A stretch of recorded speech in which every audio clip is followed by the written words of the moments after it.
होता ओसीचा पेपर आणि मला तो खूप कंटाळा आलेला म्हणून मी काहीतरी खायला घेऊन बसली. देन त्याच्यानंतर मम्मीने मला मॅगी बनवून दिली आणि दीदी पण आलेली आणि मम्मी ते जेवण बनवत होती. मग टी व्ही बघता बघता मी रेडी झाले. मम्मीला बाय करून मी निघाले कॉलेजसाठी आणि पोचले स्टेशनला.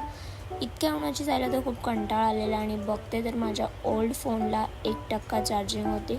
नंतर मी वेट केला समोरचा आणि नंतर सानिकाचा वेट केला. त्यानंतर पेपर वगैरे द्यायला गेलो आणि मॅम पण आलेली होती. पेपर वगैरे देऊन मी खाली बसले आणि ह्या लोकांची वाट बघत होती. हे लोक काय आले नाही म्हणून मी निघाली कारण की मला जायचं होतं बाहेर. मग आल्यानंतर मी गेली काकीच्या इथे. मला खूप जास्त भूक लागलेली म्हणून मी हे सगळं खाऊन त्यानंतर मी पप्पांचा फोन घेतला कामासाठी आणि देन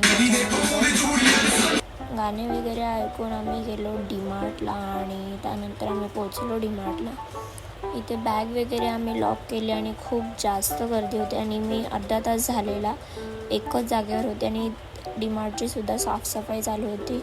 मला तर खूप कंटाळा आलेला. मम्मीचं काय सामान घ्यायचं थांबत नव्हतं आणि पप्पाने तर टायटल खूप छान टाकला होता रिलेटेबल आणि मम्मीने तर नुसती काजूच घेत होती. त्यानंतर मी घेतली मोतीची साबण आणि मम्मीने मला आणायला पाठवली. चहा पावडर तर मी हेच घेऊन आली कारण की मला ही बॅग खूप आवडली होती. त्यानंतर बिल वगैरे करून परत मम्मीला आठवली की तिला अजून काहीतरी घ्यायचं बाकी. मग हे घेतल्यानंतर हे मी ऑनलाईन पे केले आणि ऑफकोर्स या डीमार्टला आल्यानंतर पिझ्झा तर बनतोच. त्यानंतर पिझ्झा वगैरे घेऊन केली रॅपिड होते आणि त्याच्यानंतर घरी पोचल्यानंतर इथे काहीतरी झालं होतं पण मी खायचं सोडलं. आई आलेली सामान बघण्यासाठी. मग आम्ही गेलो असंच राऊंड मारायला आणि मम्मीने हिला भांडी घासायला लावली होती.